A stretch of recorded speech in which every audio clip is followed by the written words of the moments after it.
given by the individual host and their guests do not necessarily reflect those of Para X, its affiliates, or its sponsors.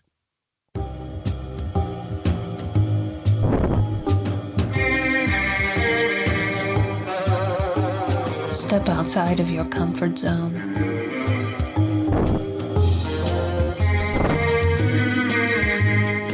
See the world with a whole new perspective.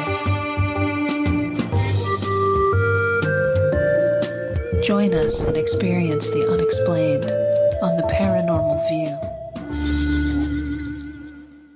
And welcome everybody right here to the Paranormal View on the Parax Radio Network. I want to thank everybody for being with us tonight, those here in the chat room and those listening from around the world. We appreciate each and every one of you.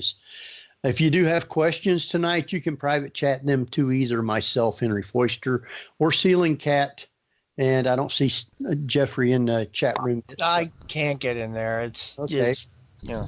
Well, we'll get those questions answered for you. So just send them right on over to either one of us. And if you're listening from around the world, feel free to come over to para-x.com, click on the chat now button at the top of the page, and you'll be in with all these wonderful people. If you're lucky.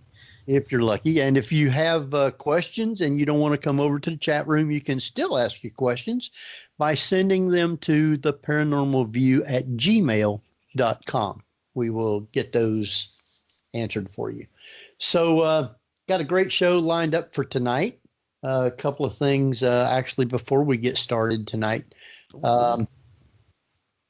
We got our Gettysburg thing coming up April the 13th and 14th. So if you wanted to join us there, we got a couple of things lined up to do and be out on the battlefield and have a great time with a bunch of people.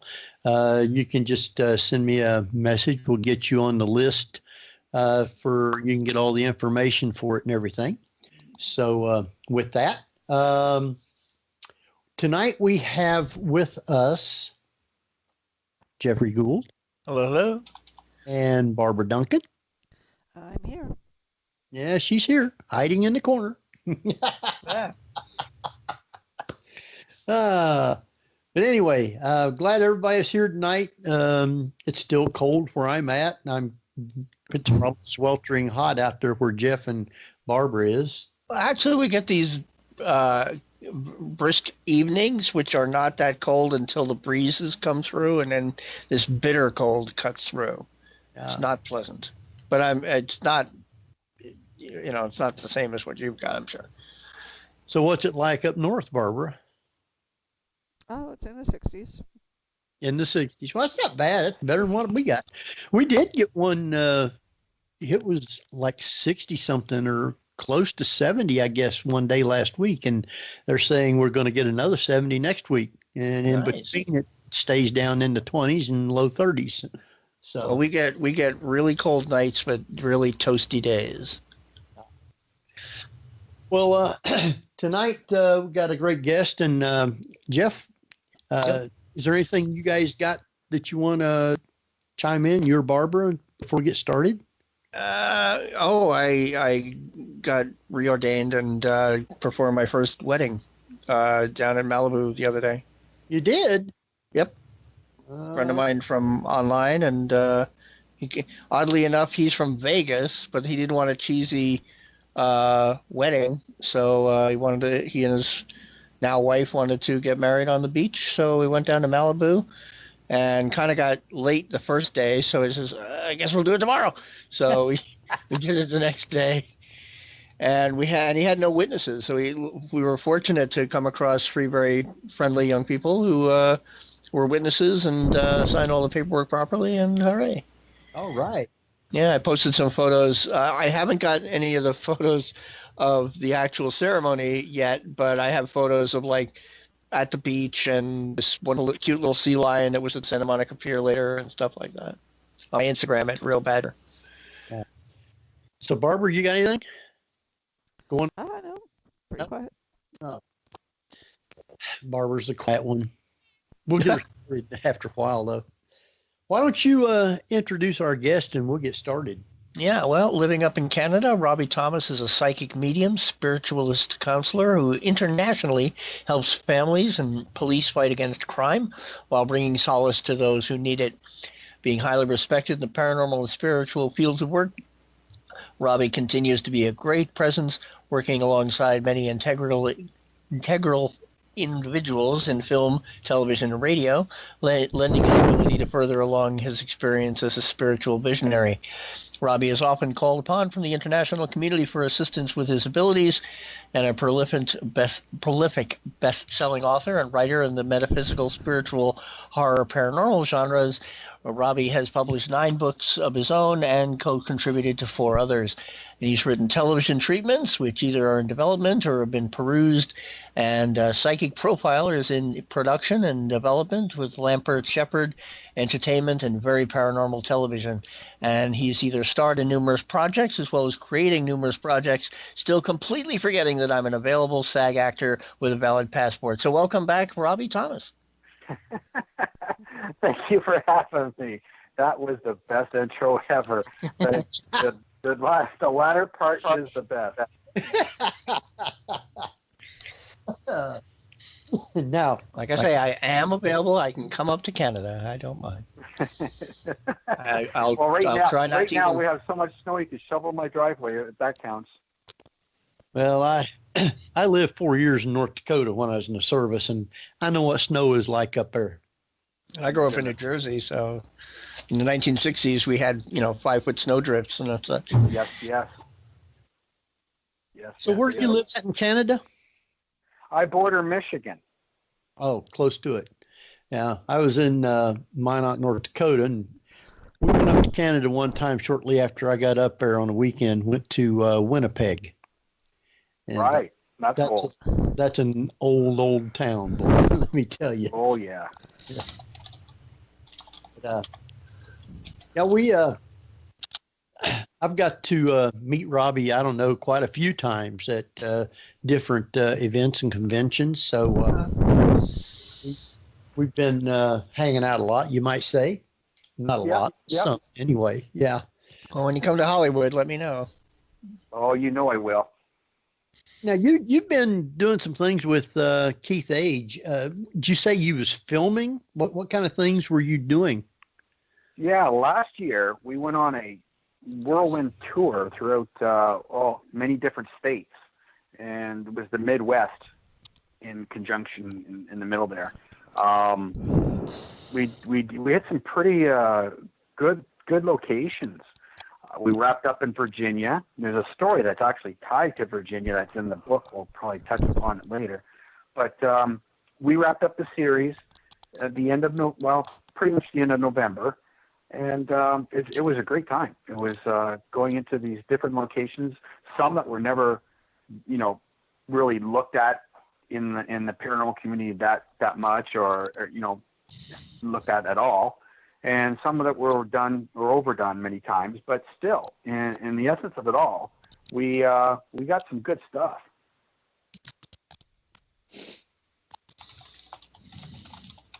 So, when did you first realize that you had the ability to see things or get impressions? Going back as a child, age 2, 3, Fox did a special back in 1994.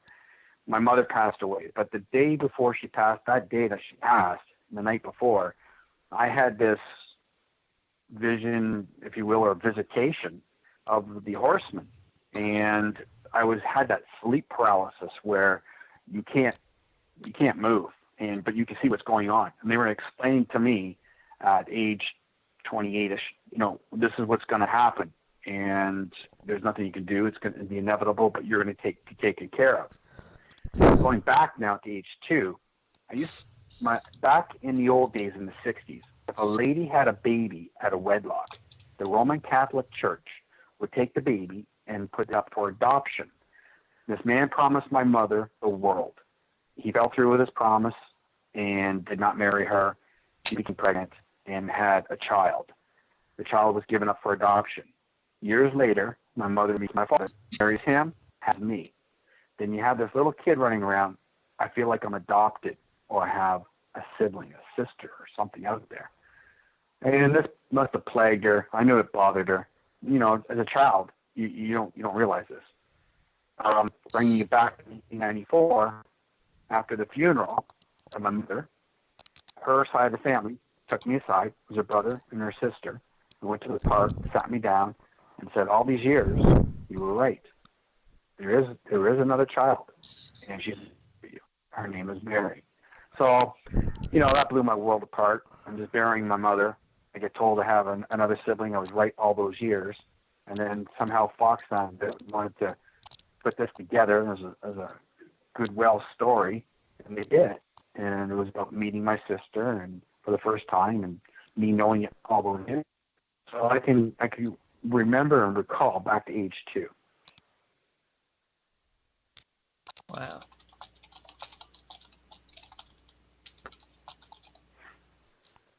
That's an amazing jump. So from the age of 2 on, how were you able to handle it?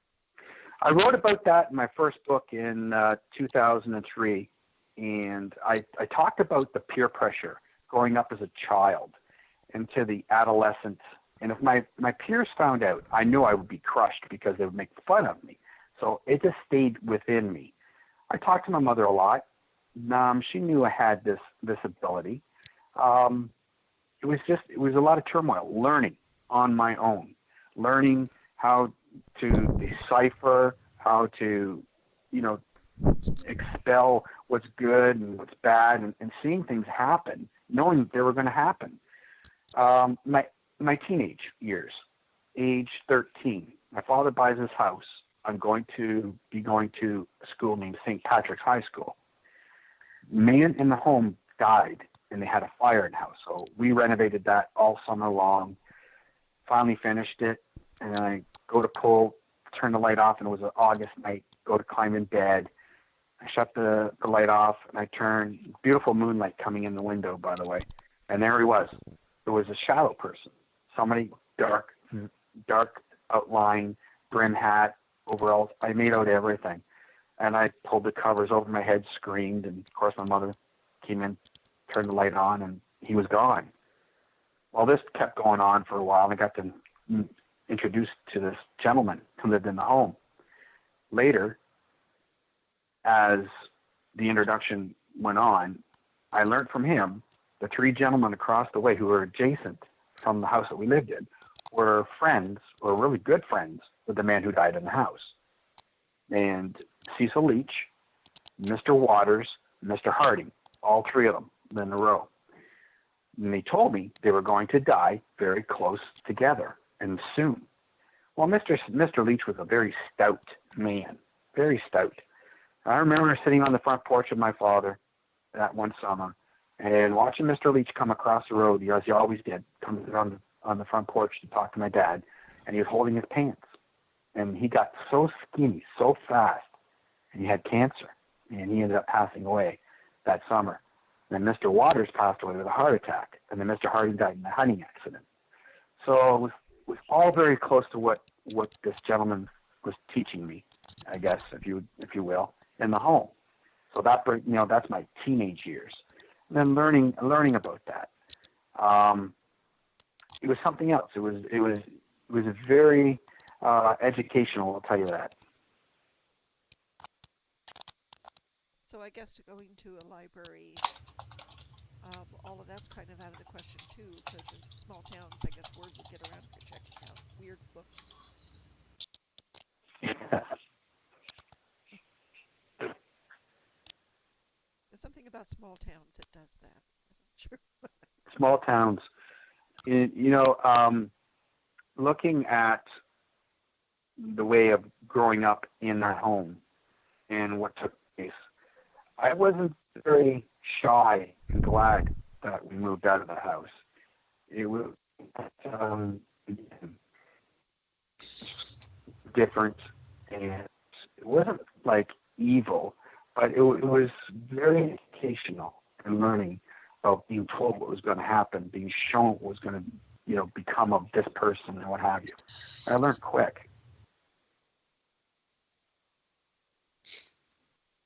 learning quick on how to hide it, or learning quick on how to Or both. actually say what you need to say? Yeah, learning to achieve the ability to express myself and knowing, okay, this isn't really bad. This is something that, I can expand on. And then when I became age of 17, I did a police test, and I was going through to be a police officer. I got hired and fired the same day because you had to be 20 years of age. That was in the book. And then bringing you fast forward, I continued on because I really wanted to be a police officer. So on age 20, 21, I went through and I got hired on a town outside of Toronto, Canada. Now, as we came home and the testing was all finished off, I'm sitting in the kitchen and I hear this lady screaming, accident, accident. So I ran out the back door, I hopped the fence, and there's this lady in a robe, and she's pointing out towards the driveway of this long set of townhomes. So I'm running. I'm looking at the ground. I'm looking around the corner, and I start to curve around the road, and I'm looking for cars because I heard accident. There was nothing. And then this gentleman to my left yells, over here. And I look to the townhome. He had the screen door open, and he's waving me over. So I ran over to him, and he pulls me in. As I get into the kitchen, I turn and I look to my left. There's a lady running around the table screaming, and there's a gentleman to my right holding a doorknob. So he waves me over. Now I'm over towards him, and I'm looking on the floor for blood because I was told in the beginning, accident. He opens the door, grabs me, pushes me in, shuts the door. It didn't dawn on me, but I'm still looking at the floor for blood, and I look up, and there's a gentleman in there in this little bathroom, and he's looking directly at me, got blue lips, looks clammy. So now the CPR, the mode of first aid, everything starts to kick in, and I'm over there, and I'm touching him for vitals. And I look at him, I go to start to do CPR, and I hear, let me go. And I step back for a second, and I know I had this ability, but it's still not kicking in. I didn't hear that. So then I go to do CPR again, and I hear really loud, let me go. So as I step back and look at this man who's looking at me, and I'm looking in his eyes, you could see that he is not there, and I did hear that. So I stepped out of the room. There was 2 people in that one room at the time I went in, or 3, the one by the door. Now there's 15 people or more, and they're all staring. You could hear a pin drop. And sure enough, my father comes in the side door late because he had to run around. He couldn't hop the fence. And he says, well, and I looked at him and I started shaking my head, and everybody starts screaming. Come to find out through the coroner that the gentleman who died had a massive coronary. His heart had ripped. There was no way of being able to save him anyways. And I find out through my sister, it was her best friend's father. And that was very just uncanny. So I ended up going to the funeral for him. I felt bad about it, and I knew what he told me. And, it's just something that I live with. It must be really, well, I mean, for a police officer, even an EMT, to have to hear that, knowing that you can't do anything but, obligations as a fireman or a police officer to continue CPR. Yeah, it's That's got to be tough. It is, and you become, I was like distraught, but I wasn't, upset in that kind of manner. So what I did was I ended up calling where I was hired on. I said, I don't feel like being a police officer. I really don't. I have an idea of what I'm going to do, but it's not a police officer. I know I'm going to help in the law and strive in that avenue, but I just know I'm not going to. They didn't understand that. They said, you can't. Once you be hired on, you just don't quit. So they said, we want to send the captain and the sergeant over to your house. And the phone call started. Then they said they were making a working tool movie. And they sent the film crew, the captain, the sergeant, and they set up in the house, and they started filming. And we went through a bunch of questions. The very last question that was asked was, why did I quit? Why did I get hired and then just decide to quit? Was it under duress? And I looked at him and I said, no, I wasn't stressed out. I wasn't stressed at all. I just heard him tell me, let him go. He did not want any help. to be revived. Otherwise, we found out later, there was no way of reviving him. He had a massive coronary. And I'm looking at the camera crew, I'm looking at the captain and the sergeant, and they're just staring at me like, is he nuts? And I wasn't. I was just telling them. And that was the first movie I was ever in. I was 21 years of age. And it's a working tool for EMTs, firefighters, and police officers who quit under duress. But I kept telling them, I'm not stressed. I just know what I'm going to do. Well, yeah, I mean, it's got to be difficult, like I said, even nursing. Um, when you know a patient's long since gone, where does the obligation to stop? Yeah, because you have that tie. And nursing, my daughter's going through for nursing right now. And, God bless the nurses. Without nurses, we need nurses. They become so tied to patients. They're their second window, I call it, because they're emotionally tied. They love each other. They love the patients. So, it's got to be very hard for them. Now, Robbie, when you get these calls, like this gentleman, for example, are you empathetic to the actual issue? By that I mean, do you feel the pain, or do you feel the issues that are happening to the person? Yeah, on many different murder cases, I explain what goes on, what's entailed from, when I'm on scene, and I've actually had the opportunity to sit with suspects and murderers and tell them how I feel. I know what they did, recording them and profiling them with detectives. It's something, it's really, but information comes down and I see it. I'm explaining about a little boy and what's happening to him. I see a closet where he kept them. I felt the break, meaning that he's being murdered now. I can feel it.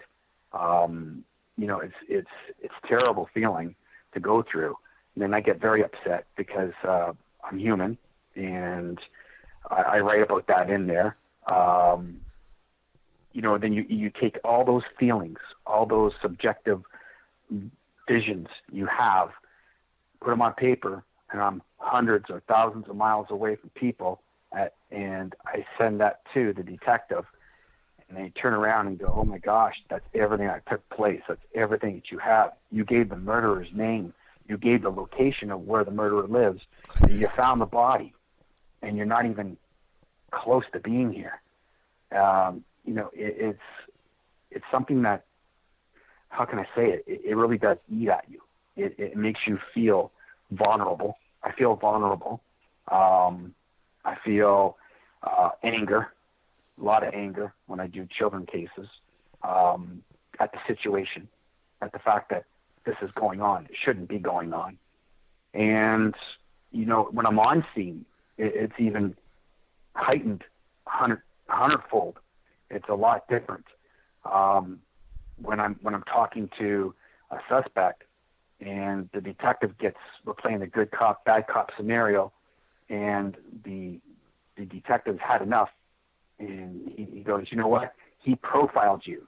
And he opens up the SUV doors, he pulls out the Bristol board I wrote on, shuts the doors, and puts it on the SUV, and he goes, now you effing. And the suspect's looking at it, and he's just reading the 3 columns, and he's turning white, and he's just shaking his head yes. And I'm waiting for him to say yes. I'm holding the recorder under his mouth. And so then I get into it with him because Andy couldn't get anything out of him. So I started telling him, I said, I know you did it. I know you were there. I know you didn't actually do the act of killing them, but you still took part in this. I know what went on. I know the feeling of the fire. I know how they were cut and gutted. I was there. I seen it. And then you see him looking at me like, how did you know this? And he starts to shake his head. He goes, yes. So, feel these things. I see it. I smell it, taste it. And it's something that's very difficult. I wouldn't wish this on anybody. I would not, say, Barbara, you should see how this really is, because no one should be able to see this. Well, it begs me a question. And you see it from both perspectives, both the victim and the perpetrator. Yeah, I see everything from beginning to end. It's difficult. You know, how can I say? Sometimes cases get solved in minutes. Sometimes they get solved. The information that comes across and how I feel, and I give my perspective on what I see, what I feel, what I'm enveloped in to the detective. Now they have to take that and piece it together. Sometimes it's really quick. Sometimes it's weeks or days, months or a year. But when it's done, it's solved. And in the book itself, I mean, there's 2 copies of this book. There's the bonus book, and then there's the one that's on Amazon. The bonus book has 15 cases. I know people say, you know, I could see 1, a fluke, maybe 2, yeah. But there's 15. I put in volume 1, by the way. It's only volume 1. I could write volume 2, 3, 4, all kinds of cases.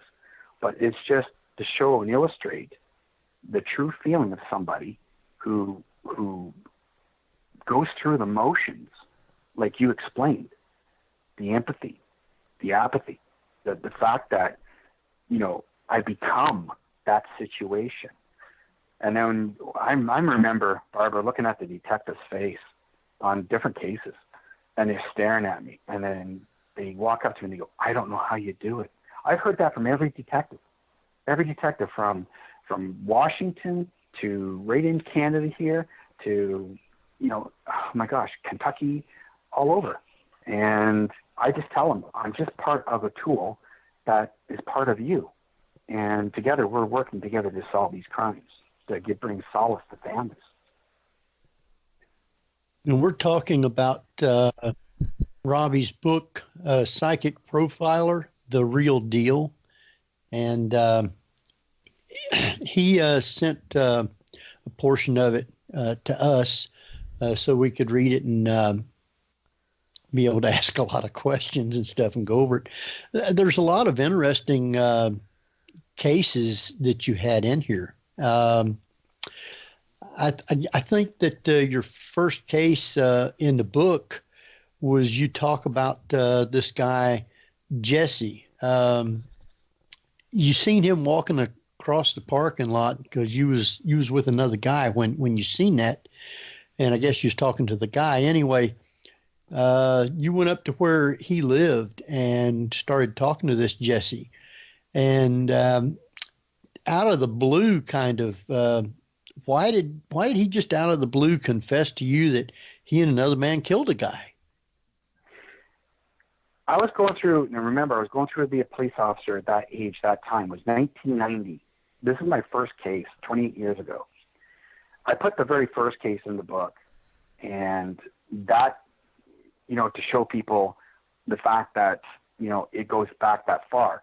What he started to divulge to me, there was a line of questioning that I was given to him, like, what do you do with your life? You know, in that line of questioning, like, I just seen black shroud, you know, take people back. I'm in the parking lot with Greg, a friend of mine who managed this apartment building or complex.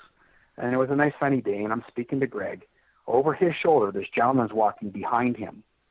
He had black all around him.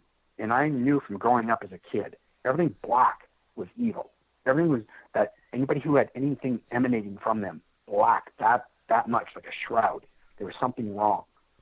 So I kept staring at him over Greg's shoulder, and my head kept turning. And Greg noticed I wasn't looking at him anymore, but staring at AKA Jesse walking in the building. Greg turns to look what I was looking at, turns to me and says, that's Jesse. You want to go meet him? And I said, yeah.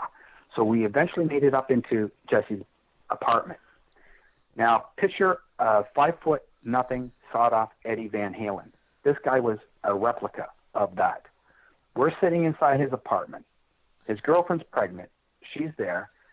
Greg's on the couch to my left. Jesse is about, 2 feet, 3 feet from me on this one chair. And I just started questioning, like, what do you do for a living? What do you do for your life? And, you know, that tone and going into there's something going on. And all of a sudden, he caught on quick. You know, these murderers, they know. They're conniving. They just No. He stands up, walks over to me, and tells me to stand up. I did. He lifted up my shirt, and as he was doing it, he goes, "Are you effing hot?" And I didn't know what he meant. At that time, I was aloof to what was going on. I mean, he's reaching for my shirt, he's pulling it up, and all of a sudden he's patting me down, looking around. Then I knew he was looking for a wire.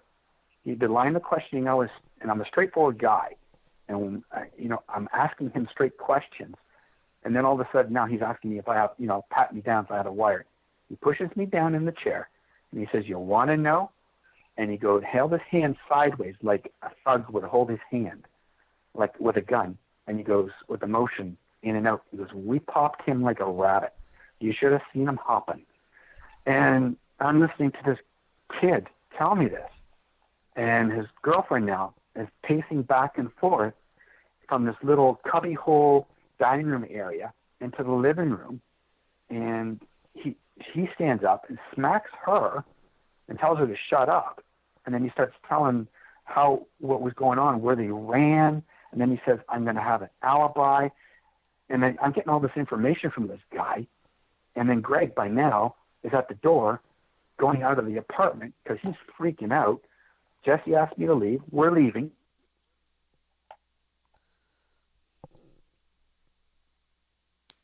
Uh-oh, where'd he go? I almost thought I fell off. No.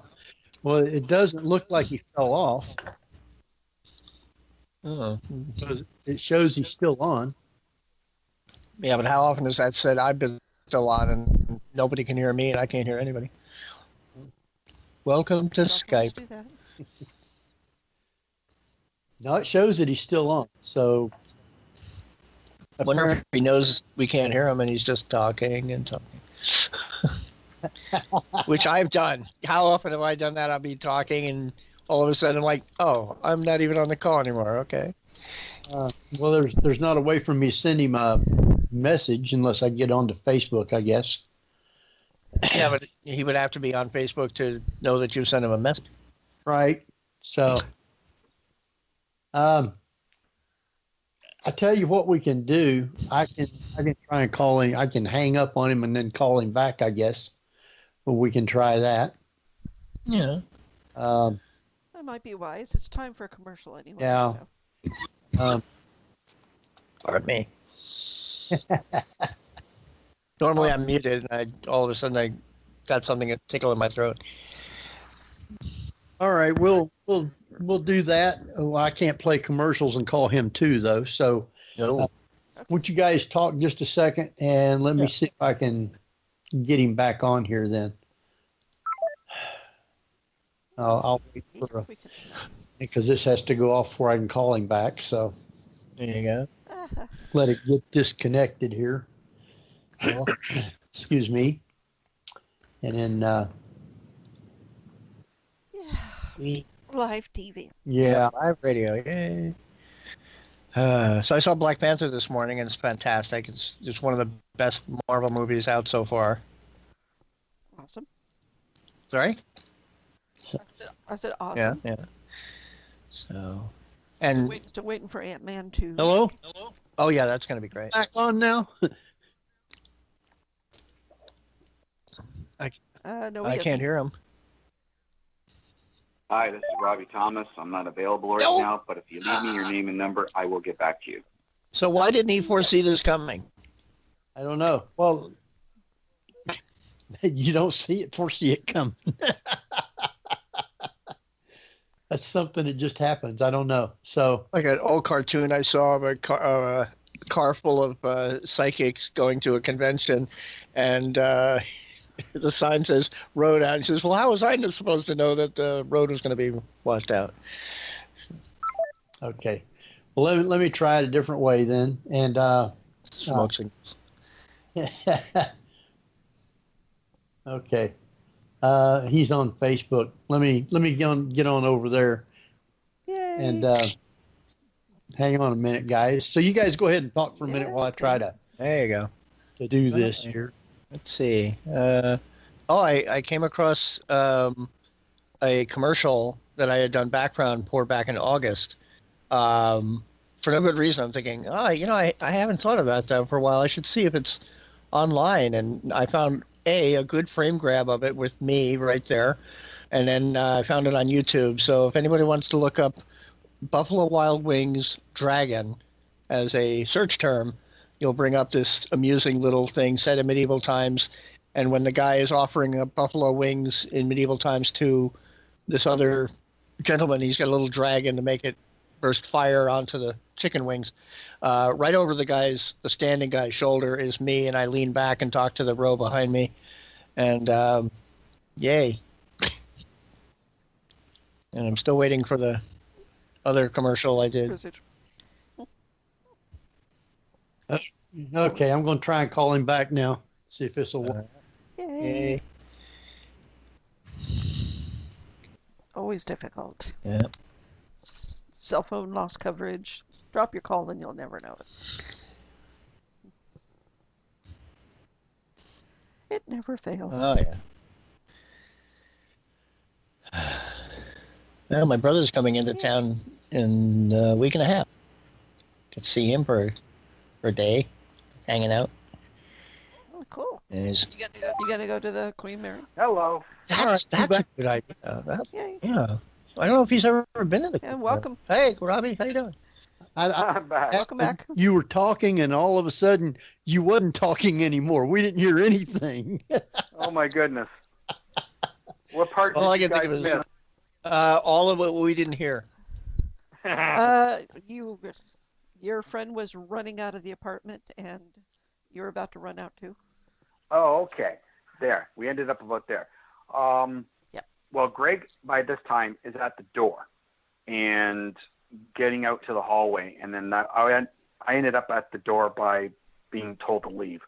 And as we get to the door, Jesse grabs my shoulder, pulls me into him, and says, if I tell anybody, he's going to kill me. But not to worry, because he's going to get off on an alibi. They had it all fixed. They knew what was going on. So he shoves me out the door. Me and Greg end up down in his apartment now. We're discussing what just happened. He's freaking out, talk to his wife. I end up leaving, going to talk to the detectives.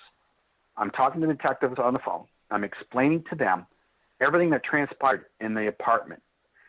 The detective tells me, you have to go back and befriend this guy and wear a wire.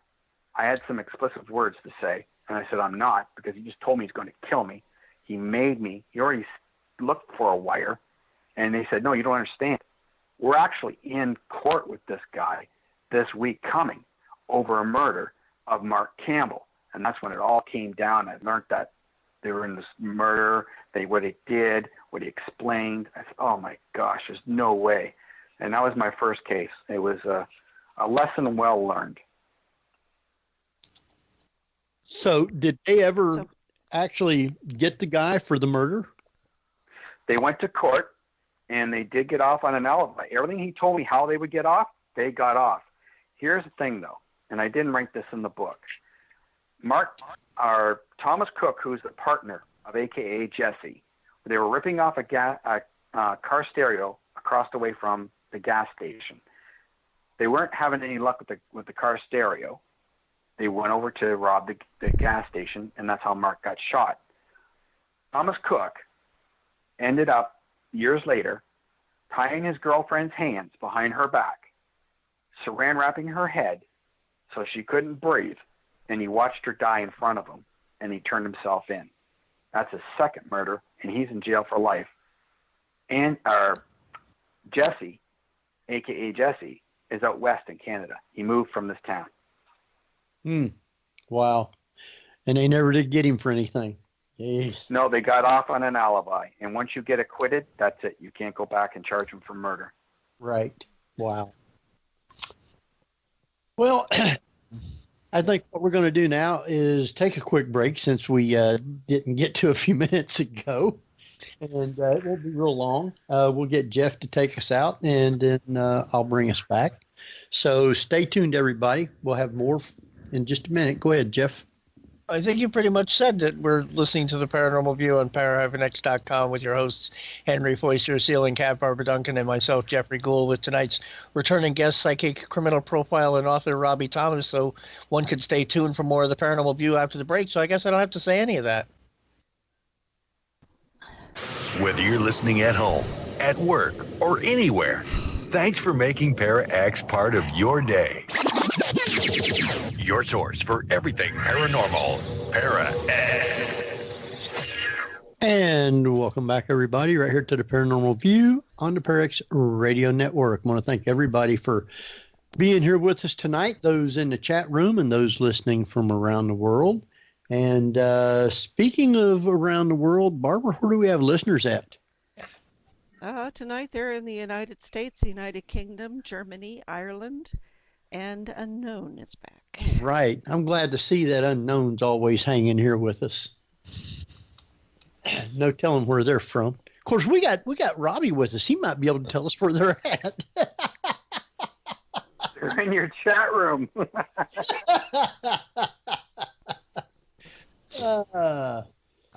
So we got with us tonight Robbie Thomas, and I assume you're with us. I'm here with you. And we got Barbara Duncan. Yep. Oh. And Jeffrey Gould. Yes, sorry. Yeah. You might try to fake the female voice, but it didn't work too good, Jeff. I'm used to your actually mentioning me first. Sorry, I went into a little autopilot there while I'm typing. Oh, all right. Well, we were talking about some of the cases out of your book, and a lot of interesting ones. We was just talking about Jesse and everything, and which was interesting because you didn't have in the book about the other guy killing his wife and turning himself in, and then Jesse moving out west after they got off. So it was interesting to see what all took place on that. Yeah. There is some others in here that I thought was really interesting, and I know you get phone calls from people, I guess, all around the states, of them having a problem or something and wanting you to help them. When you get a call from somebody and they're wanting you to do something, you don't run to where they're at most of the time. You do a lot of stuff like what you call channeling. True. But there are times when you actually go to where the people are at and help them. I know you were in this next one, you were filming, I guess, in Virginia somewhere. Took place in November 17th, 2017, which is recent, by the way, just this past fall. And a woman called, said she needed your help, and you were busy filming and wasn't able to go to her right then, but you did after you got done with what it was you was doing in Virginia, which was an interesting story about Julia. Was it Kiff? Yes, correct. Why don't you tell us that story? Yeah. We were wrapping up our Coexistence Paranormal Supernatural television series shoot in Virginia. And as I just arrived in Virginia on the Friday, I get this text message saying, "Can I help?" That she was in a desperate plea because her husband was in the ICU, or did I know of anybody who could do a read or was capable of doing what I do? And I said, I don't know anybody in that area. I just don't know anybody that's capable of doing that. I don't know anybody in that area. And she goes, okay, can I help? And I said, well, look, if you could tell the doctors to hang tough and wait, I could be back on Tuesday. I just got in Virginia filming on Friday. She said she would do her best. We filmed Friday, Saturday, and a bit on Sunday we were leaving. I was so tired, staying up all night long for all this filming, and then having them on my mind, because my focus was Mr. Kiff, Bill Kiff, who was declared brain dead, and they wanted to take him off life support. They wanted to end his life, and his wife reached out at the 11th hour, and they agreed to wait just one more day. So then I jumped in the car with my wife, and I drove 12 hours straight through, and I got all the way back to Canada. I'm really tired, just really fatigued from the whole weekend of being up, getting maybe 3 hours, 4 hours sleep at the most, and then driving 12 hours to get to Canada, not sleeping that night either, and then getting early morning into the hospital. So as I walk up into the hospital, I go towards the ICU unit, and there's Julie sitting in the waiting room. She comes over and gives me a hug, and I give her a hug, and she punches in the code number to go into the actual ICU because it's secured. I walk in there, and she shows me her husband, who's hooked up to every machine that you could possibly think. I've never seen a human being hooked up that way before, with tubes coming out of the sides of their body and their mouth, and IVs, and it was all over. He was tubes everywhere. He wasn't there, and what took place was I took my hat off, and before this, she explained to me before this part, she explained to me that they were going to take him off life support, pull the plug in his life, and she was distraught. She was not herself. I took my hat off and I prayed to Jesus.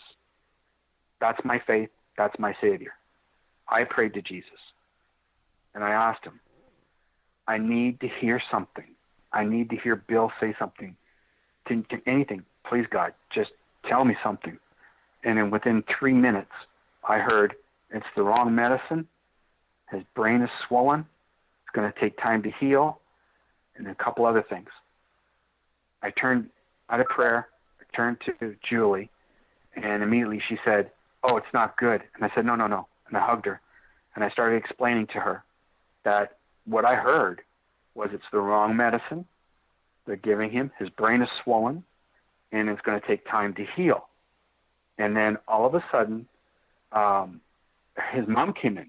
I don't know where Bill's mom was at the time, but she came in. She's a little lady. She hugged me, and she was strong, because when I tried to pull away, she was holding me. She looked me right in the eyes and said, thank you. Then I let them have their moment so they could talk to the neurologist, highly educated, scientific individuals in the ICU unit were waiting. And I left. I get a text message call a couple hours at the most later, and it's Julie. She said that when she explained to the doctor, the neurologist, that what I said, he was kind of perplexed, and he asked for the chart. He looked at the chart and immediately said, pull the IVs. They pulled the IVs, and rehab started. They didn't pull the plug, and Bill is alive today. He's home. He's talking. He's eating. He's breathing. He can't walk very well. He's still weak, but it's going to take time. Like I said, it's going to take time to heal. And sure enough, if I didn't go there and do 3 minutes of prayer and heard what I heard or say what I said, they were going to pull the plug, and Bill would have been not here. And that was a Christmas miracle for Julie and her family.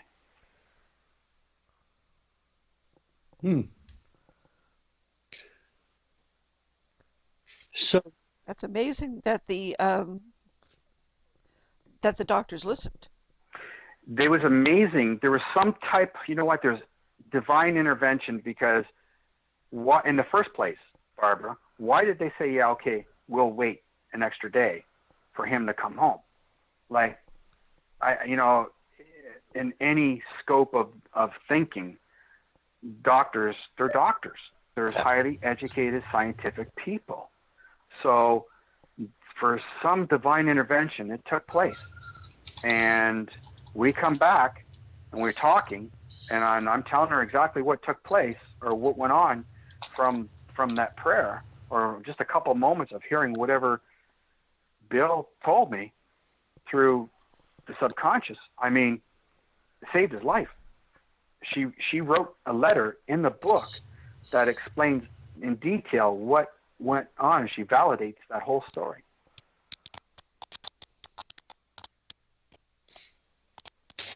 Wow. That's just totally amazing. Jeff, will you type it? Yeah. I was actually putting into the little chat explaining that with Skype's wonderfully, whoever criminally insane person redesigned Skype, that when you try and recall me, it rings, but there's no icon anywhere on the screen saying, here's where to click to pick up. So I'm like, where, how? Ugh. So I had to quit Skype and reopen it, and that's when the thing came up. Oh. Yay. Anyway, you'll have to mute it when you're typing. Fine. Yeah. Question from the chat room, and it actually kind of ties into this.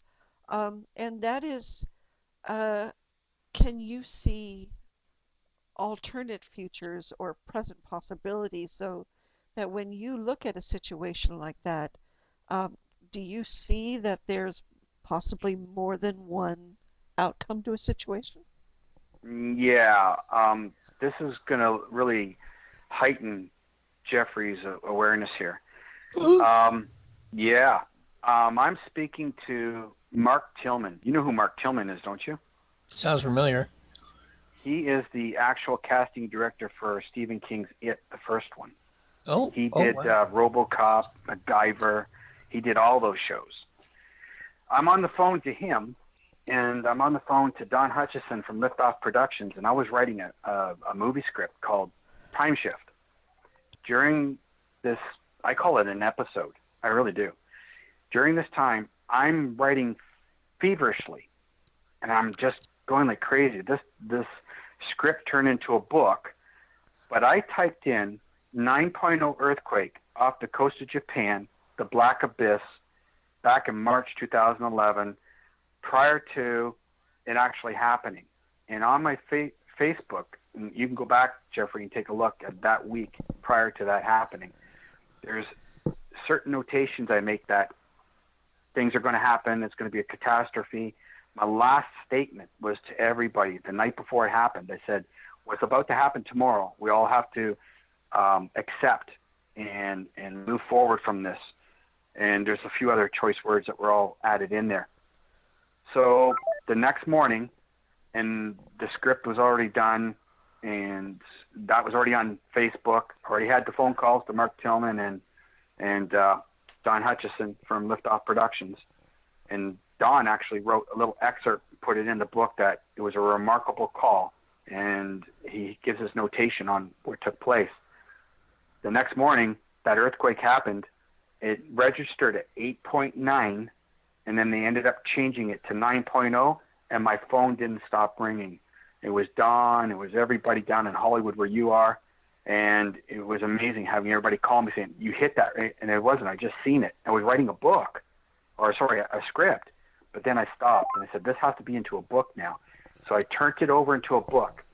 The book's called Time Shift, the Paradigm, and in that book, when it got published in 2012, 9 more major events that happened in the world came true, like the meteor over Russia that exploded, and how the Russians turned the finger and pointed over to the States and said it was HARP, and all that all came true in the news. But I already wrote about it a year prior too.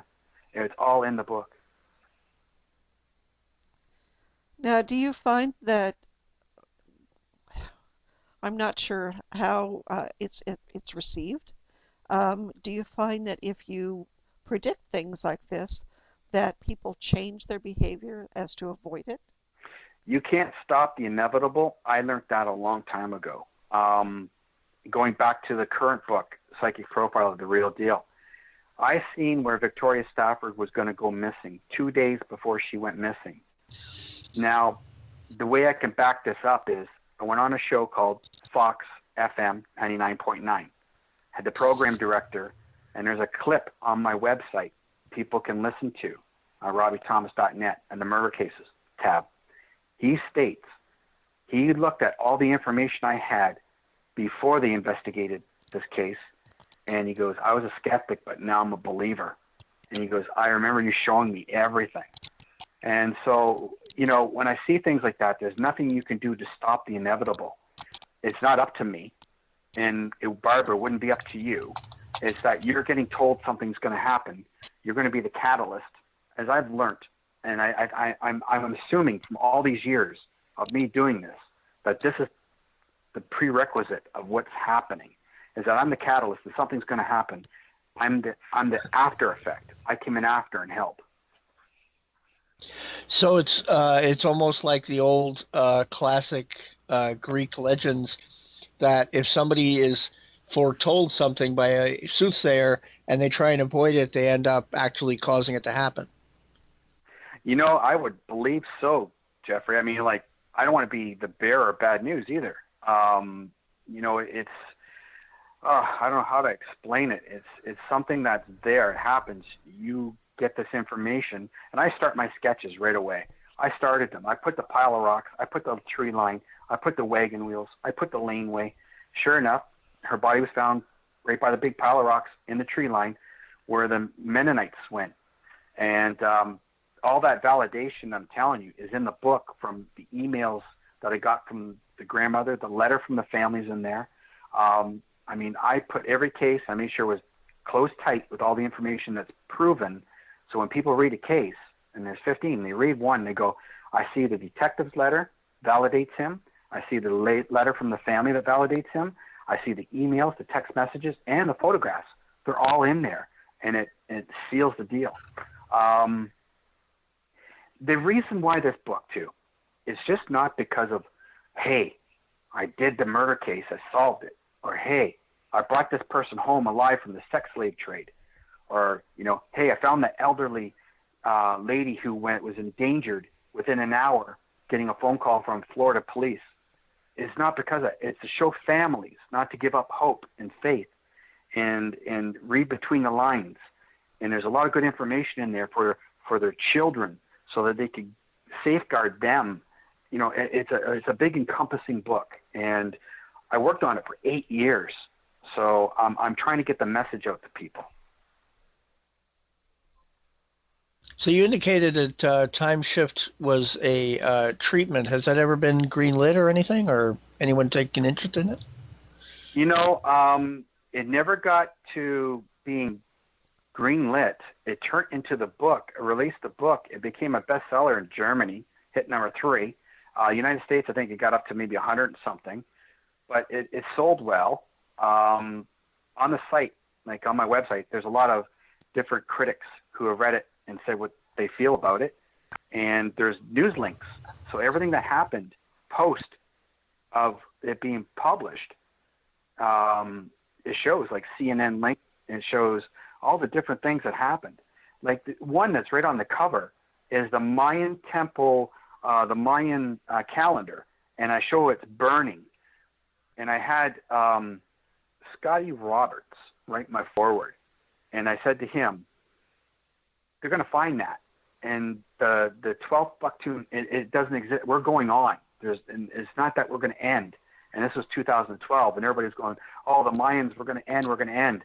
No. And it was like, I think, oh my goodness, that came out in May.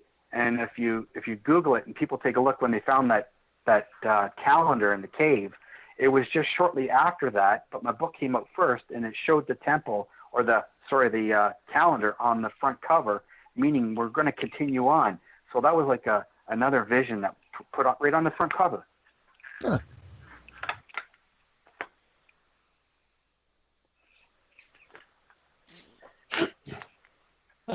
I like it. Well, I'm also in your book, and I find it absolutely fascinating how you zero in on people. Also, there was a gentleman in the audience that you singled out because he had a phone on and was recording what you were saying for some sort of illicit purpose.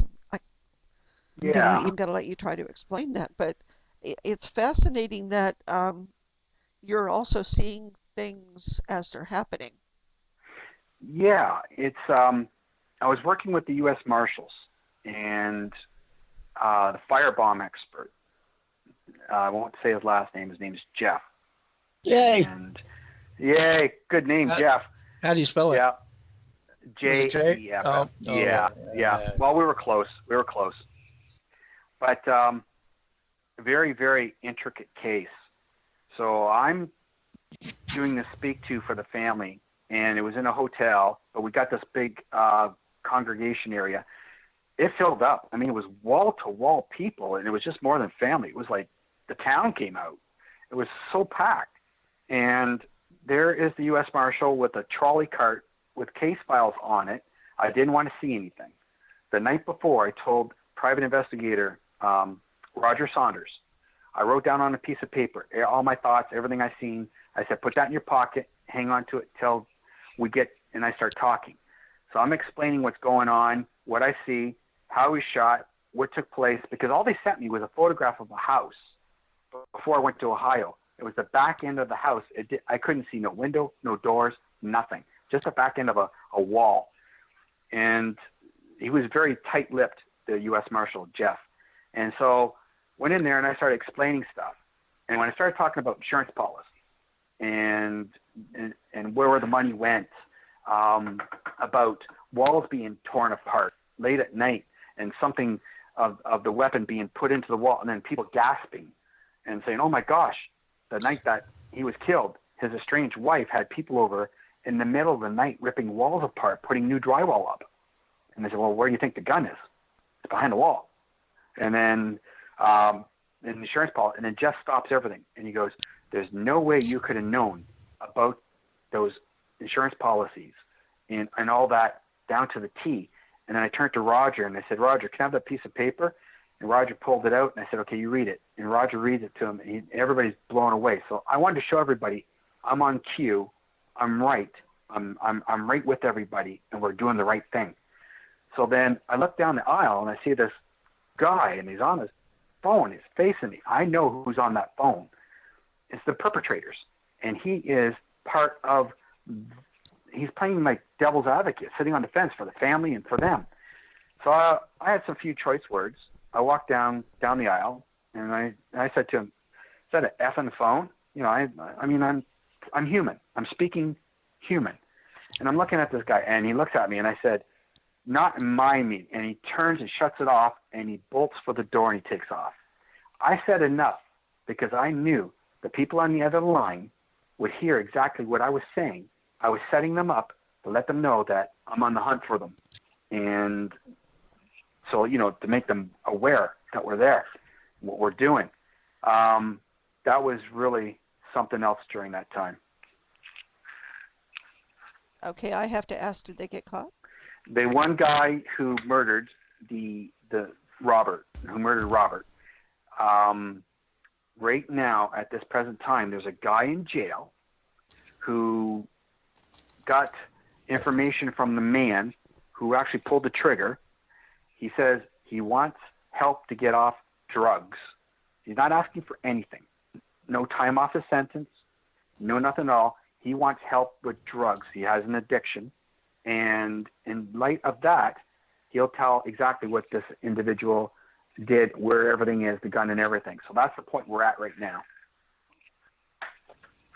Wow. I think we're going to go ahead and take our last break real quick. I'll let Jeff take us out this time. I won't stay. Well, you're listening to the Paranormal View on para-x.com with your hosts Henry Foister, Celine Cat, Barbara Duncan, and myself, Jeffrey Gould, with tonight's returning guest, psychic criminal profiler and author Robbie Thomas. So stay tuned for more of the Paranormal View after the break. Para-X Radio, programming for the open mind. And welcome back, everybody, to the Paranormal View right here on the Para-X Radio Network. I want to thank everybody for dropping by tonight. Great chat room, great guest, and we've got questions all over the place. I got one also from chat room from Tabby Cat, and she wanted to know what is your biggest obstacle in getting a law enforcement agency to believe in your visions? it come to the point where in the last 10 years, I don't get them to believe. They call me. One coined phrase from a detective is, I'm on the Rolodex. So when I get a call from a family, let's say, first, it starts out with a family. Then I say, get the detective to contact me. Here's my credentials. Here's my dossier. Now, when you present a dossier, when it has all the detectives you worked with, all the cases you've solved, they look at that and they go, oh, okay, well, this guy's real. He's legit. So I've done a lot of stuff with a lot of different detectives, and even them calling me. Like I said, I'm home. I've worked several different cases with different detectives, like Andy DeLay out in Florida. I did a double homicide in Kentucky with him when he was in Kentucky. And then I found the missing endangered lady for him in Florida just this past March. It took only me about, I'd say, between 45 minutes and an hour, and found her and brought her home alive. That book's in the whole story is in the book, but that was a real fast rundown about that. I don't know. I don't have that problem. I just don't. They just know who I am. Now, a follow-up question to that would be, have you ever been asked to testify as a psychic? And if not, do you think that down the road that it's going to be more commonplace for psychics to work with law enforcement and be treated as a witness? Yeah, your latter part of your question, I said this years ago, that sooner and later coming up, that an individual like myself who works directly with law enforcement, who are on that so-called, quote unquote, whatever, Rolodex, they call it, who are tangible assets for the police. I see it where we are going to be in court and we're going to have to give evidence of how we came up with this and explain our vision in order how to get the gun in the wall. You knew it was there. So, we have to put that in place to show that the detectives were able to get that warrant to go into that and found it and makes it feasible. There's going to be some type of workmanship there that will come forward that way. Have I ever been in court? The closest thing I've ever been in court. Now, everybody's going to have a little laugh at this one. I got asked by a detective to show up at the courthouse, not to do anything, just sit there, because they knew that these people who were involved in this big fraud case knew me or knew what I was doing or what I do. So I said, okay. And I taught self-defense for years to a lot of police officers. So this one detective, she asked me to go up. I used to teach her karate all the time. So I went up, I sat there, and it was pretty amusing watching this melee of people all over, and they all go for a recess, and I'm sitting still in the waiting room. One guy comes up the steps, and he says, are you here for the good guys or the bad guys? And I said, I'm here for the good guys. So, oh, yeah? He says, you're talking about, and he mentions her name. And I said, no. I said, I'm here for the other good guys. He looks at me, and he made a beeline downstairs, out the door, comes, and all of a sudden you hear these footsteps coming up the steps. And then it's him and the individual who was doing the fraud. They looked at me, and in the interim, they made a deal that if this person would take it, the charges would be, dropped a bit and whatever. So immediately looking at me, they made a beeline for the courtroom, and then the detective, after about half an hour or so, comes back out, smiling, laughing, and says, "Thank you, Rob. You did your job, and I don't need you anymore." So that's all they needed me for.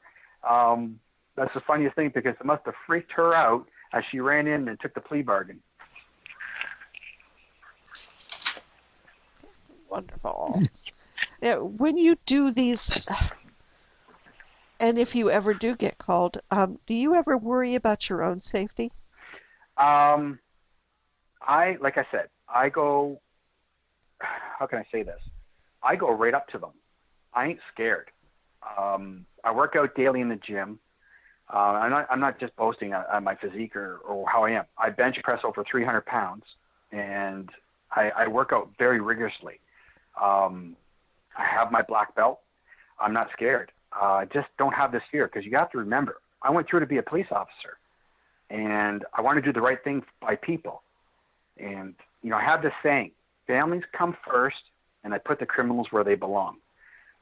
I think everything a police officer is, he strives with all his might and his soul to do the right thing in life, and that's to serve and protect. Although I am not a police officer anymore, as I was a long time ago, they consider me part of the blue line. They call me brother. They do. I've been on cases where they're hugging me and they're calling me brother, and, you know, these guys are great. So, I mean, you know, it's just something that you just don't fear. I mean, it's just the way it is. I don't fear it.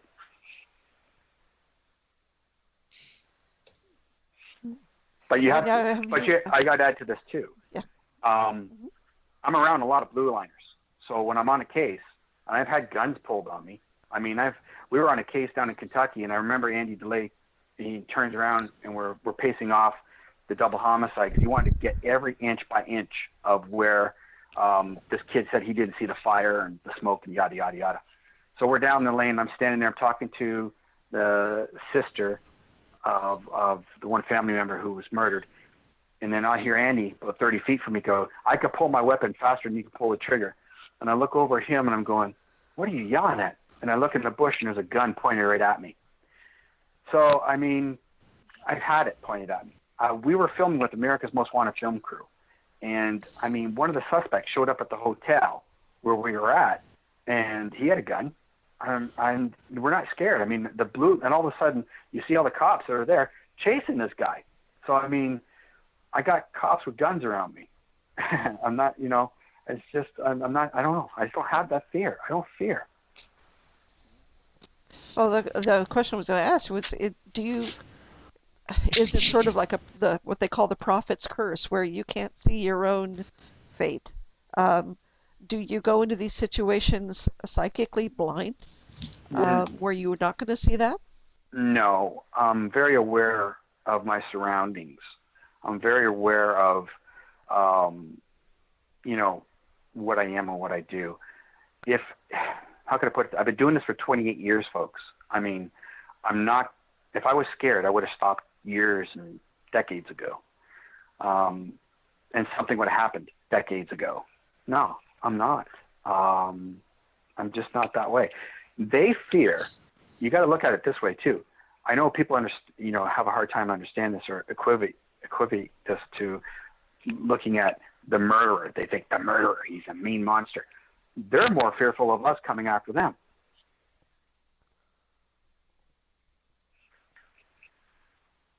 Did we lose him? Oh, again? that's true. Yeah. Robbie, you still there? Yeah, I'm still here. I thought we lost you again. Gets No, gets the end of a sentence and it just screeches halts. You know. Stop. Yeah, he's making a very valid point. Now, And you they were are talking afraid. a little bit earlier about the woman in Florida where the police down there called you, and I believe you went into channeling on that also to look and see what you could see on her. That case was called the Missing Endangered Lady in Pinellas County, Florida. They mentioned something in there that I was trying to figure out what it meant, and it was called what is the term bolo? Oh, be on the lookout. Oh, okay. I couldn't figure out what in the world that was saying. Yeah, I know. You don't watch enough cop shows, Henry. No, I don't. But the woman ended up she had dementia and Alzheimer's. And yeah, that was, I couldn't figure out to first, just by reading the title, The Missing Endangered Lady. I thought maybe she needed her meds or something like that until the end. And then I seen where they were saying that she had dementia and Alzheimer's. Yeah, that would be a bad thing. Somebody wanders off from the home like that and nobody knows where she's at. She wouldn't even know where she's at. So that was an interesting story too. Yeah, I mean, you had hundreds of cops looking for her, helicopter in the sky. And when I said she took a bus from Pinellas, California to Tampa Bay, they found her in Tampa Bay. You know, the greatest thing about this whole book and everything too. When you read all that about the dimension, all that, that letter comes from the police officer, the detective himself. He's validating my work. In each case, they validate what I've done. I know there's parts of the book you didn't get. There's many more cases, but in there, they write out exactly the report, what took place, how it was solved, and that just, you know, permeates the whole existence of that case. And in other words, what they're doing is they're openly endorsing me for every case I've done, and it's just one hand washes the other. I mean, the whole fact about this is to give families faith and hope. I've talked to so many families, and it's gut wrenching when they say, you know, all these years we didn't know, and it's hard for them. And when you sit there and you listen to their stories, your heart breaks. I mean, it literally gets torn out of your chest because they want their baby back.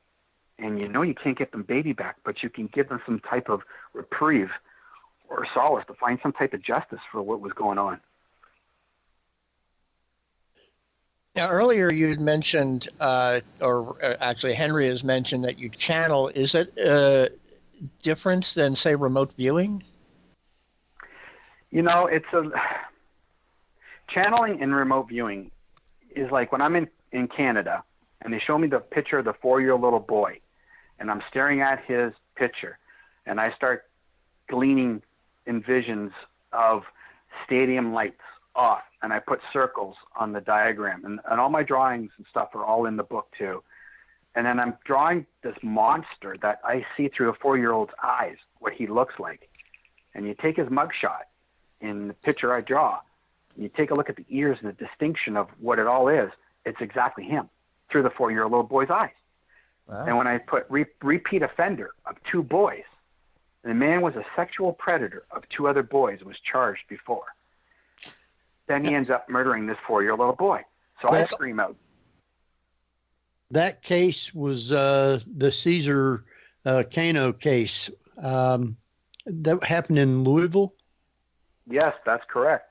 And they had called you wanting to, or matter of fact, it was a woman that emailed you and said that they needed help. And it wasn't the police that called you on that. She did. That was a very, very interesting story. Yes. In one sense, it had a bad ending. The other sense, it had a good ending because you caught the guy. But do you think that if they would have acted on the things that you were saying quickly, that they might have got to him before that happened, or do you think he was already passed by then? Yeah. What you know, I toil over this because all the information I gave not only went to the detective, it went to the major television news station at the same time, to John Bowles. So I mean, you got the news station having it, you have the police having it, you have the activist. The major activist in Louisville, Kentucky, he knows about it. And so everybody's out there searching for this beautiful little boy and doing their thing. You know, at one point, I know that they went up to the man's home and asked if he's seen the kid. And he said no. And that's when he got spooked, when the police left and he murdered him. He held the boy down in the bathtub and drowned him in the bathtub. Now,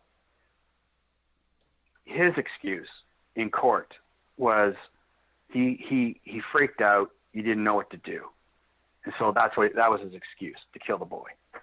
Now, you know, I'm looking at this and the way it all played out. The information, those police officers, they worked as diligently and as fast as they could and took all the information because it was mentioned on the news that night that they got their break. And they used all the information. They even said that to the activist and everybody that's pertinent to this story, that they used all the information in the leads and the name that I came up with of the murderer himself. So they knew who it was.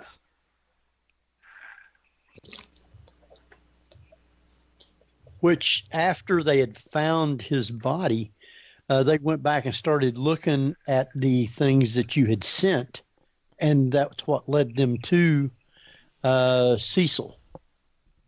That was their break. They went and arrested Cecil December 7th of 2007. Which was, what, 5 months or so after he'd been killed? Cecil went on the lam. He took off, and they found the boy's body. It was pretty much, that week. And then they knew.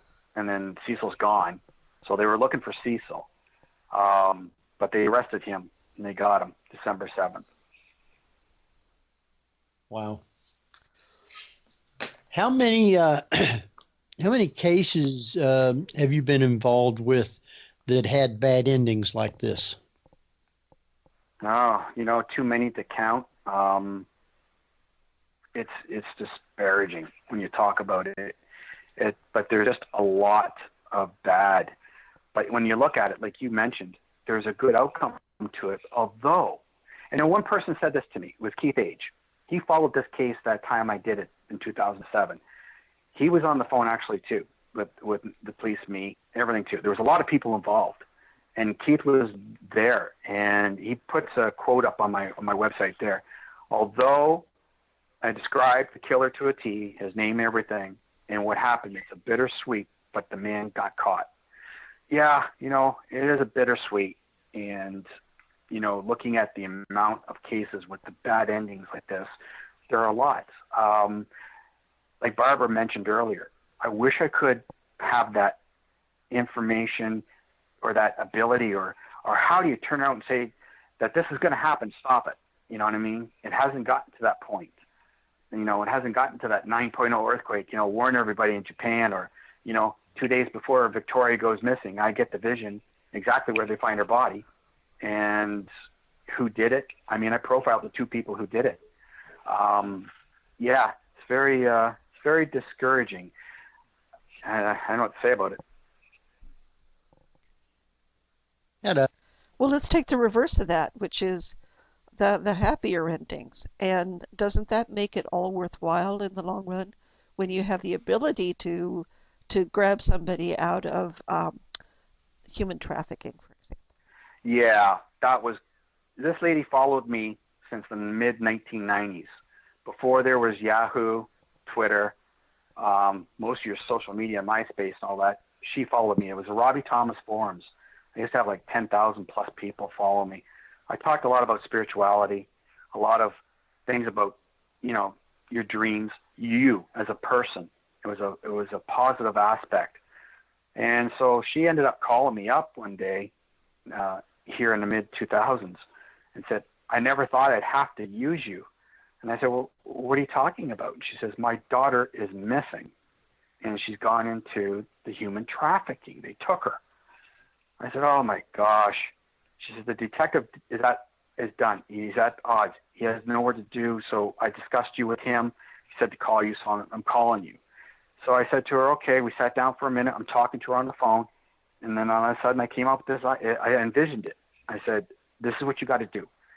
And I laid it out for her. I told her exactly what she had to do. And she said, no, my family is conservative. There's no way I'm doing that. And we got into a heated discussion. We ended the phone call. It was going nowhere. She ended up calling me back. It was some time after. And we're talking the next day. And I said, okay. And she goes, yeah, you're right. I have to put my daughter first, regardless of what anybody thinks. I said, that's right. You have to stop thinking what other people think. Start thinking about your daughter, your life. Who cares what people think? It doesn't matter. They're not going to pay your bills. They're not going to help you do things. They're not going to get off their butts to do it. You've got your daughter you got to look after. That's number one. And so she said, yeah. And so she did what I said, and that was about a Friday. And then Sunday, her daughter came home. She had her daughter. Amazing. And she says... But even that was a struggle. And that was a struggle. Oh, Barbara, it was a struggle. I mean, it was... When I'm talking, we discussed a lot. We had long conversations on the phone, and it was a struggle. It was heated, and to the point where we're going back and forth at each other, but that's a good conversation, constructive, because look what happened in the end. It came out, and she writes a big letter, and she puts it in the book, and she writes out in capital letters, and he brought my daughter home alive. Wow.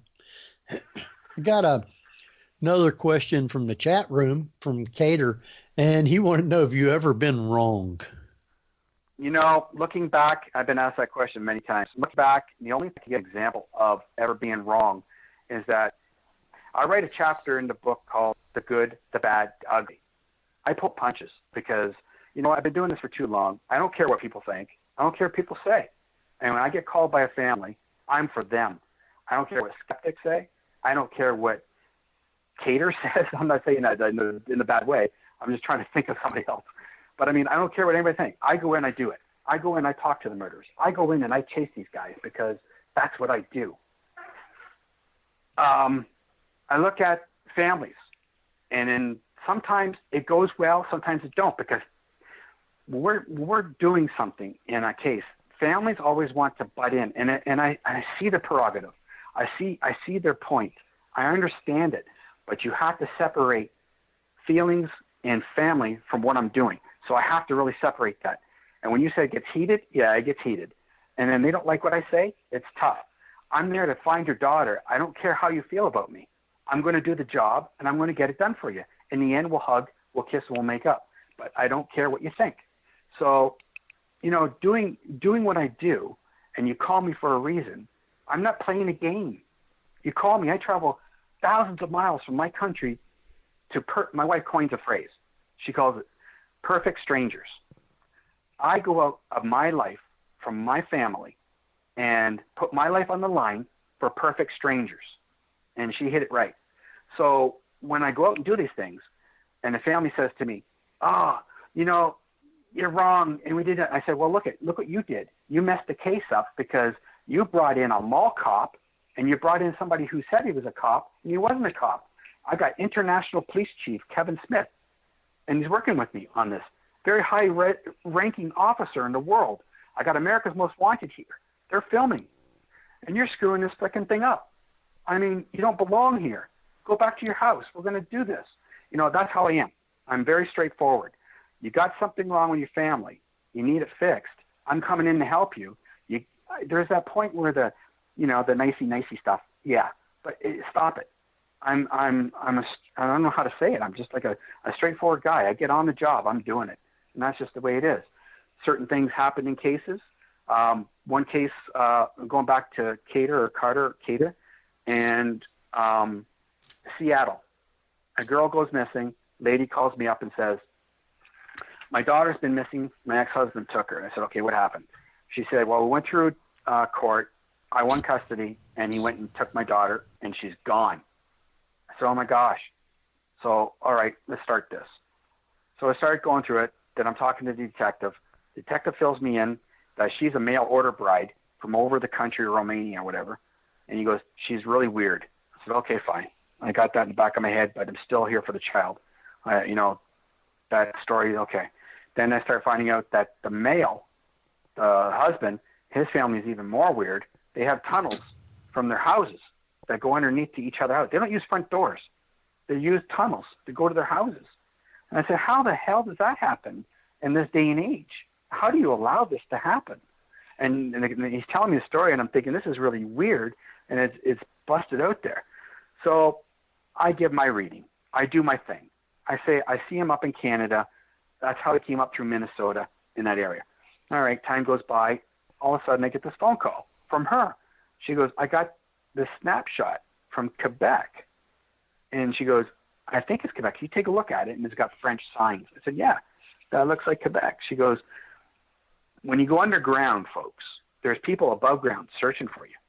So just as many people who hold you underground if you steal a child and you go underground, there's just as many people above ground searching for you. So the people snap a shot of this guy. He's supposed to be in Quebec. And I'm, yep, that's it. Confirm it. She goes over to tell the detective now, and he pulls me off the case. So I'm thinking, am I that wrong? I'm not wrong. I was right. The guys who can't. So that's the closest thing I could get to being wrong. And I think the reason why he pulled me off the case I hate using the word think. I feel that the reason why is I was on to something too much that was bigger than what we all know right now, what I've explained to you, because the detective wanted nothing to do with these people. You're getting your nose into stuff that doesn't concern you. Yeah. Wow. Oh, there's some pretty dark things out there, and I'm wondering, number one, is there some cases that you would just as soon walk away from? But also, are there cold cases out there that if you ever get the time, would love to start pursuing again? There's a lot of cold cases out there. A lot of them, and I feel for the families that sit back, and I got a lot of beautiful families on my social media, and I talk to them all. And it's one case after another, but I got to take time because I'm only one person. So right now I'm working a big high case in LA. Jeffrey's gonna want to know that one. Yeah. Well, I certainly want to meet you eventually. Well, yeah, I'm working with LAPD on that one. It's really uncanny, Jeffrey. I'll tell you off air because it's something I can't let out. Right. So doing that, and again in Washington, and then in the interim now, I've been there's a lot of things come up in the last week since this book's come out, and I'm just overwhelmed by TV and everything. So I'm trying to pace things right, and make it in order that it's for the family still. Keep family focused, right? So that's what I'm trying to do. These older cases, I've been on a few of them, and we get resolved, which is good. And it's difficult for some families. It really is, because sometimes you turn around and you're doing an old case, but you find out the murderer is dead. How do you get justice? And then the lady tells me, but you solved it, and, we're happy in the end here, but you still feel that there's something missing. There's something missing from them and their heart, and, Well, at least you know that, it's not going to hurt anybody else. True. That's true. But, it's very difficult all around when you are the only one in focus. And like I said, it's encompassing. It's very encompassing as an individual who does things for people who are perfect strangers. And I don't want to come off in the wrong light to people, because I'm not. I'm trying to stay focused. And you don't want a wishy-washy person on a murder case. You don't want somebody who's wishy-washy trying to find your daughter of the sex slave trade and bring her home alive. You want somebody who's going to be direct and honest.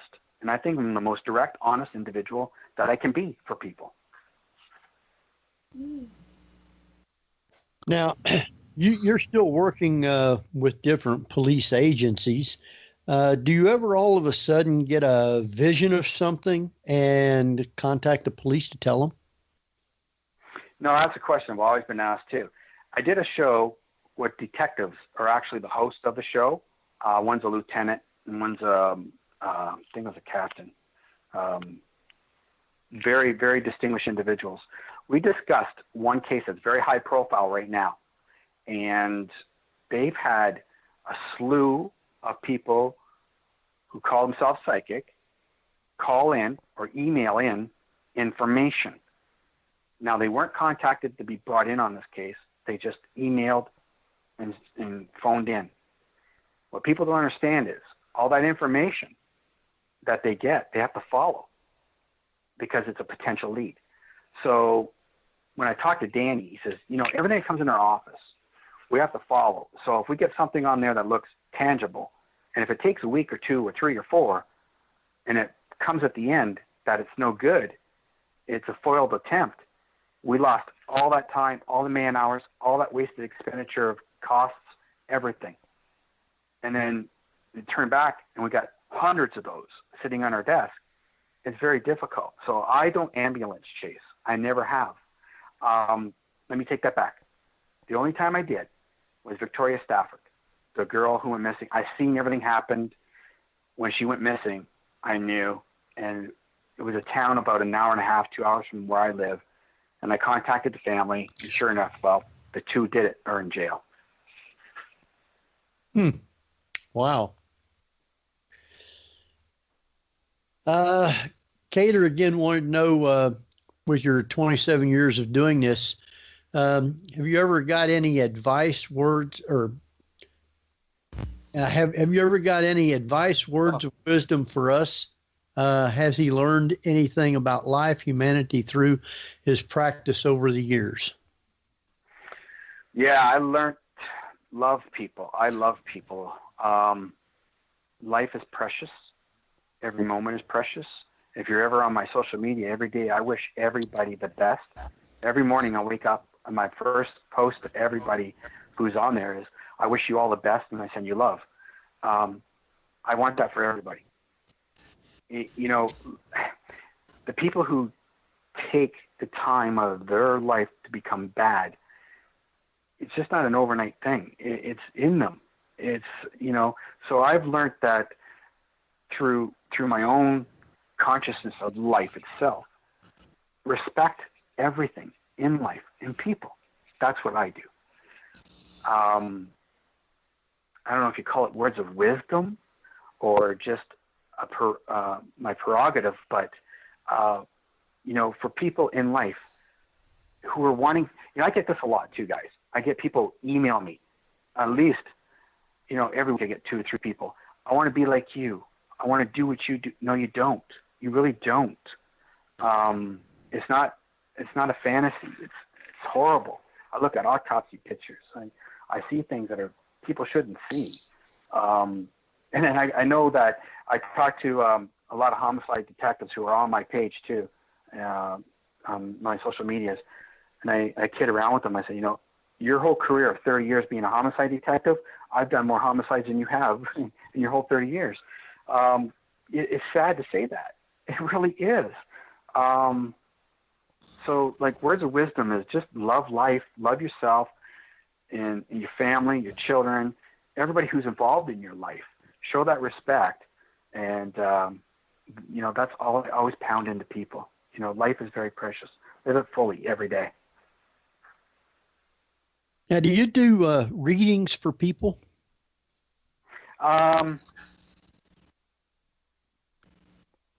Yeah, I do. I got on my page, I have readings, and I've been to conventions. I do readings there for people when I go to the conventions and in person.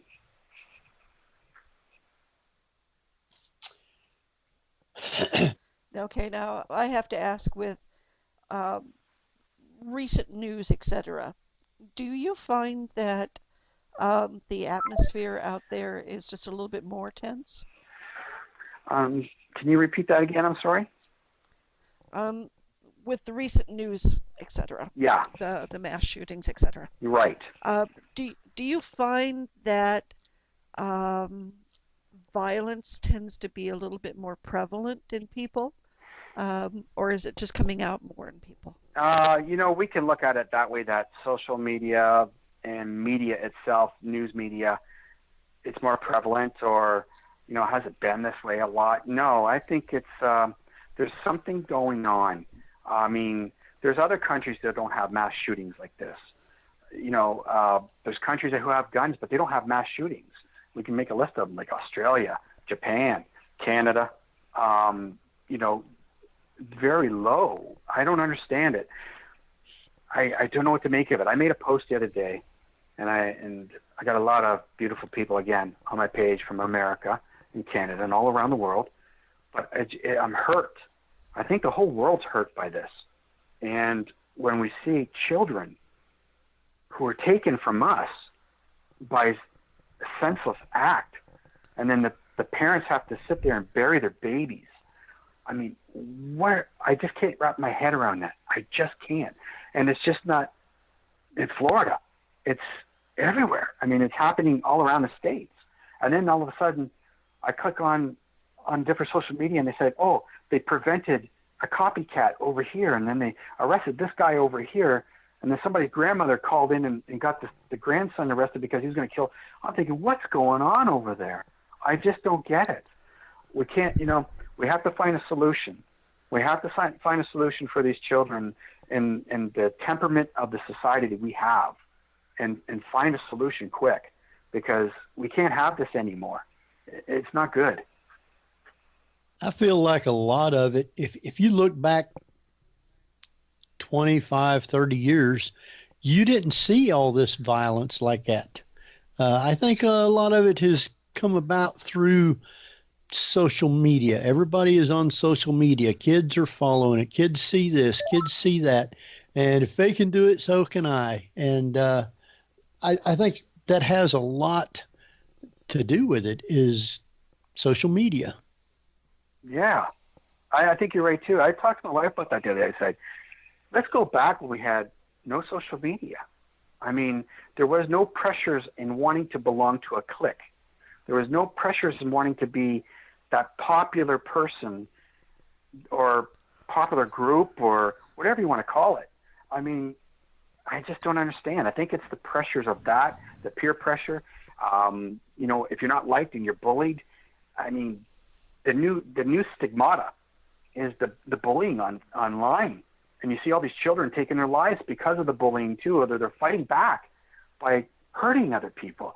There's something that has to be done. It truly does. Yeah. Maybe they should ban all kids on social media. No, I don't know. I have something. I think that's what it is. I mean, peer pressure and stuff. I mean, yeah, when I was growing up in school, yeah, you'd have some guy get mad at somebody else, and after school they'd go out and swing fists a couple of times, and it was over with, and you go home. It's just not like that anymore. So no. Anyway, we're wrapping up pretty close toward the end here. Barbara, you got a couple other questions real quick? Well, I was wondering, when it looks like you do gallery readings of a sort. I know a lot of psychics will say that they just get inundated at that point. Do you feel inundated when you do gallery reading types, and how do you filter out all of that information? I went on, I toured for many years, all over the United States to, through Canada. When I did the 2010 Psychic Justice Tour, I helped out on a lot of different murder cases with law enforcement. So I would bring families, like stop in Ohio, Iowa, Kentucky, Indiana, and bring families in there and read them on stage, or I'd be on stage and come down to the family in the audience and read them on their loved one and give them information while the police were there that was pertinent to their case, and then go to the next family and read them and pertinent to them. I get like tunnel vision, and it's like I focus on you and you only. And then when I turn to the other people, I'm focused on you and you only. And whatever information I'm getting is from their loved ones and spirit guides and God is just coming in for them. It's I don't feel cumbersome. I don't feel,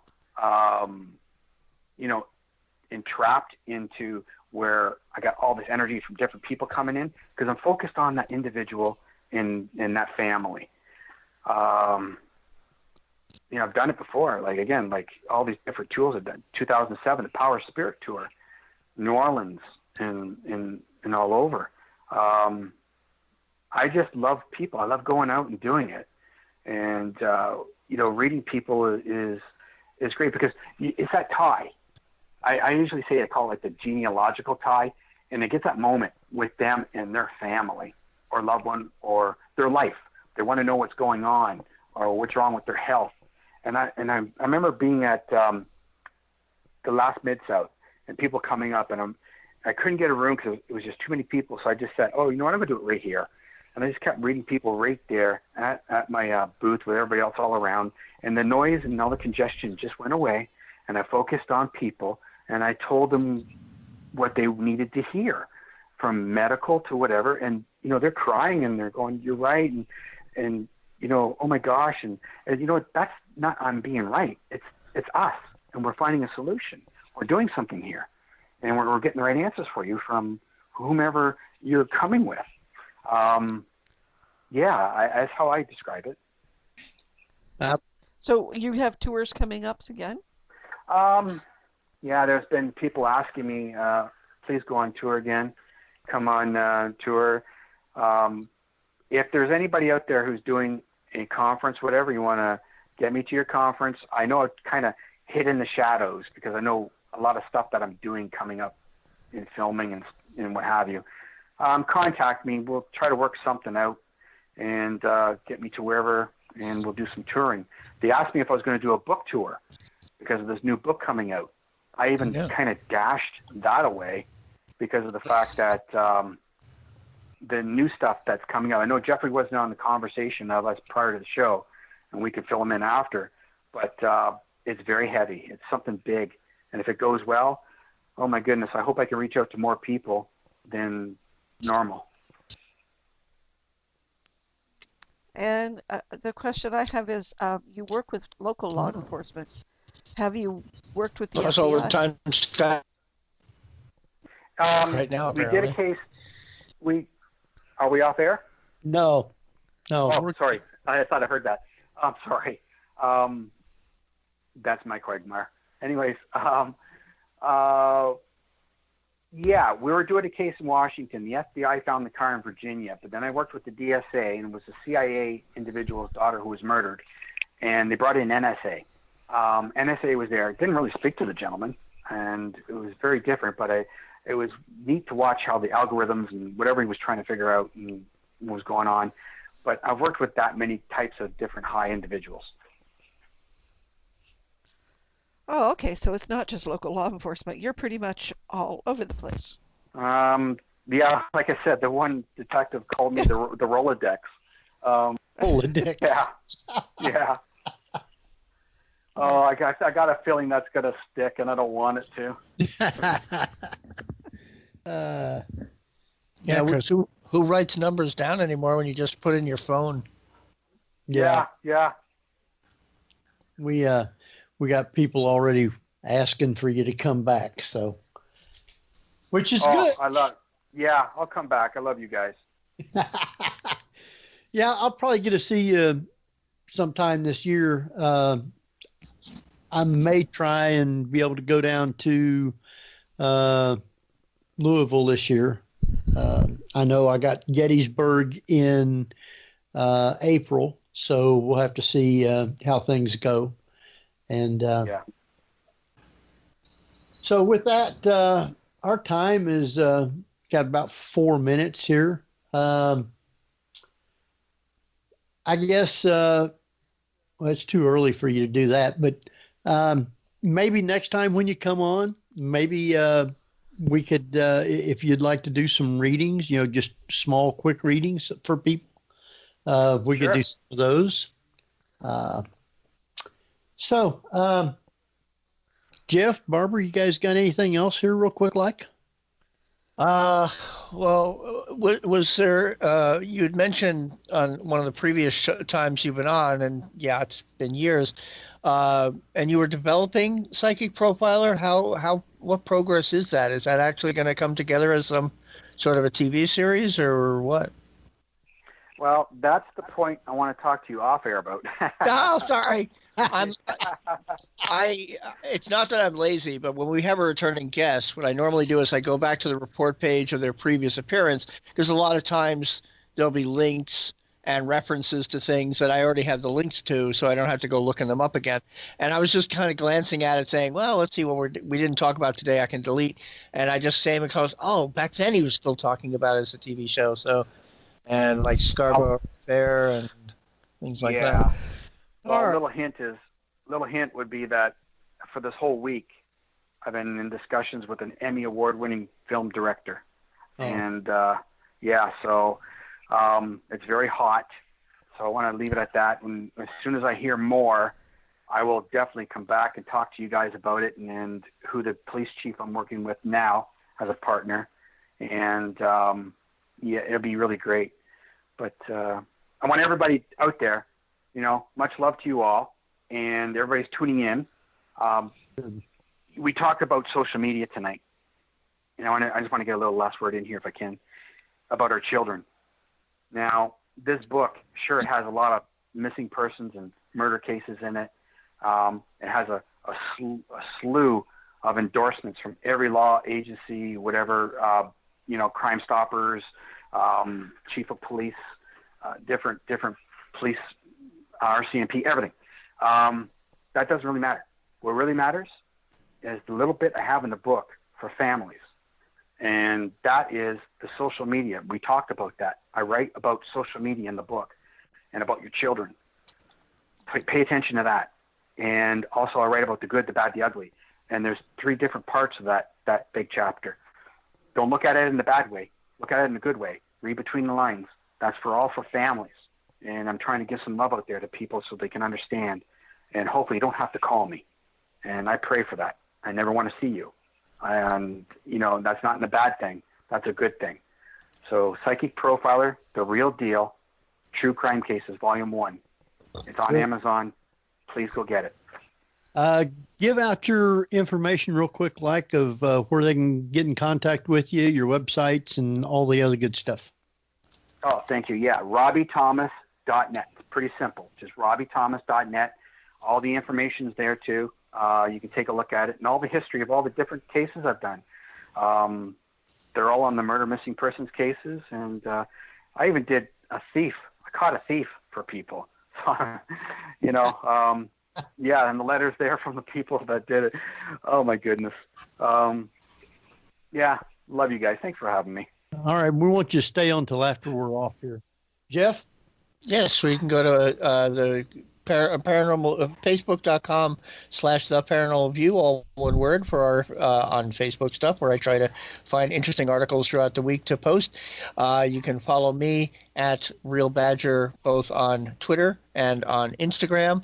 And we should also mention, I don't know, is timeshiftthebook.com still online, Robbie? No, for your other book you mentioned earlier? No, that's off the air, but you can get it on my RobbieThomas.net. Okay, cool. That sounds cool. And cool. Okay, there you go. All right. We will see you next week at the same time. You've been listening to The Paranormal View on the ParaX Radio Network. Join us again next week at the same time for more of The Paranormal View.